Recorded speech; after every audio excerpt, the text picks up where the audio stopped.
रामकृष्ण हरी सर्वांना. भार्गवी सप्तरंगमध्ये तुमचं मनपूर्वक स्वागत आहे. आपल्या देवदर्शन मालिकेचा आजचा तिसरा भाग खूपच खास असणार आहे, कारण आज आपण जाणार आहोत विदर्भाची पंढरी म्हणून ओळखल्या जाणाऱ्या पवित्र शेगाव नगरीत. श्री संत गजानन महाराजांच्या दर्शनासाठी मंदिरातील शांत भक्तिमय वातावरण, महाराजांच्या दर्शनाचा अनुभव आणि त्यानंतर भेट दिलेले अतिशय सुंदर महालक्ष्मी मंदिराची सफर, हे सगळं आजच्या व्लॉग मध्ये पाहायला मिळणार आहे. त्यामुळे हा व्हिडिओ शेवटपर्यंत नक्की बघा. घृष्णेश्वर ज्योतिर्लिंगाचे दर्शन घेतल्यानंतर आम्ही शेगावकडे निघालो. प्रवास बराच लांबचा होता, पण मनात फक्त एकच ओढ होती, गजानन महाराजांच्या दर्शनाची. प्रवासात निसर्गाचे सुंदर दृश्य, रस्त्यावरील प्रसन्न वातावरण आणि भक्तीचा अनुभवत आम्ही शेगाव मध्ये पोहोचलो.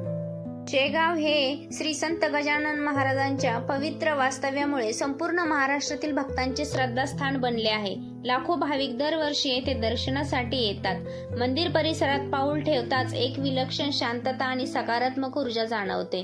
मंदिरामध्ये मोबाईल नेण्यास परवानगी नसल्यामुळे आम्हाला आतमध्ये व्हिडिओ शूट करता आला नाही, पण मंदिरातील वातावरण इतकं प्रसन्न आणि भक्तिमय होतं की ते शब्दात व्यक्त करणं खूप कठीण आहे. श्री गजानन महाराजांची समाधी आणि त्यांची तेजस्वी मूर्ती पाहिल्यानंतर मन अगदी शांत झालं. महाराजांच्या दर्शनाने मनाला समाधान, शांतता आणि एक वेगळीच ऊर्जा मिळाली. मंदिरामध्ये मोबाईल नेण्यास परवानगी नसल्यामुळे आम्हाला आतमध्ये व्हिडिओ काढता आले नाहीत, पण मंदिरातील वातावरण इतकं प्रसन्न आणि भक्तिमय होतं की ते शब्दात व्यक्त करणं खूप कठीण आहे. श्री गजानन महाराजांची समाधी आणि त्यांची तेजस्वी मूर्ती पाहिल्यानंतर मन अगदी शांत झालं. महाराजांच्या दर्शनाने मनाला समाधान, आनंद आणि एक वेगळीच ऊर्जा मिळाली. श्री संत गजानन महाराज हे महाराष्ट्रातील महान संतांपैकी एक मानले जातात. इसवी सन 1878 मध्ये शेगाव येथे त्यांचे प्रथम दर्शन झाले. त्यांच्या जीवनातील अनेक चमत्कार आणि समाजकार्यासाठी ते आजही भक्तांच्या मनात अढळ स्थान राखून आहेत. भक्तांच्या श्रद्धेनुसार महाराज आपल्या भक्तांच्या अडचणी दूर करतात आणि त्यांना योग्य मार्ग दाखवतात. गजानन महाराजांचे दर्शन झाल्यानंतर आमच्याकडे थोडासा वेळ होता, त्यामुळे आम्ही शेगाव मधील अतिशय सुंदर अशा महालक्ष्मी मंदिराला भेट दिली. महालक्ष्मी मंदिरात प्रवेश करताच मन खूप प्रसन्न होऊन गेले. मंदिर परिसर अत्यंत स्वच्छ, सुंदर आणि शांत होता. मंदिराची रचना, कोरीव काम आणि संपूर्ण परिसर भक्तांना मंत्रमुग्ध करून टाकतो. या मंदिरातील सर्वात विशेष आकर्षण म्हणजे येथे साकारण्यात आलेली 12 ज्योतिर्लिंगाची सुंदर प्रतिकृती. भारतातील 12 पवित्र ज्योतिर्लिंगाचे दर्शन एकाच ठिकाणी घेण्याचा अनुभव खरोखर अविस्मरणीय ठरतो.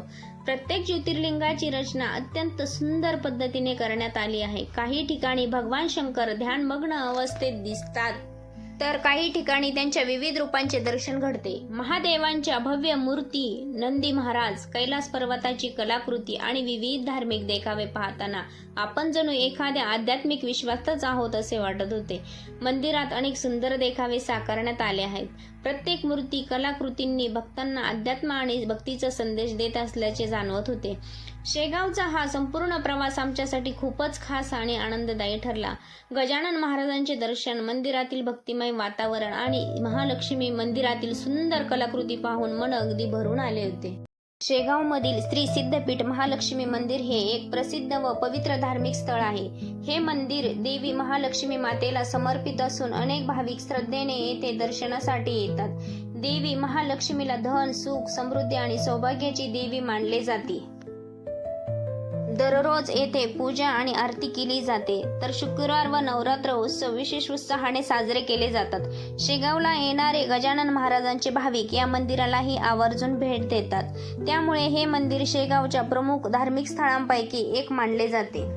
गजानन महाराजांचे व श्री महालक्ष्मी मातेचे दर्शन झाल्यानंतर आम्ही शेगाव मधील भक्त निवासात मुक्कामासाठी निर्णय घेण्याचा ठरवला.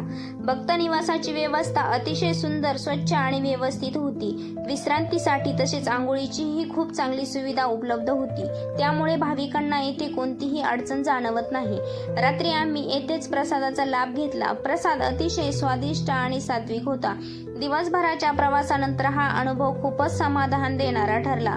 दिवसभराच्या सुंदर देवदर्शनानंतर आम्ही तेथेच विश्रांती घेतली. दुसऱ्या दिवशी पहाटे उठून तयार झालो. सकाळचे थंडगार वातावरण, प्रसन्न हवा आणि मंदिर परिसरातील शांतता मनाला एक वेगळाच आनंद देऊन गेली. सकाळच्या त्या सुंदर क्षणांचे काही फोटोही आम्ही कॅमेऱ्यात कैद केले.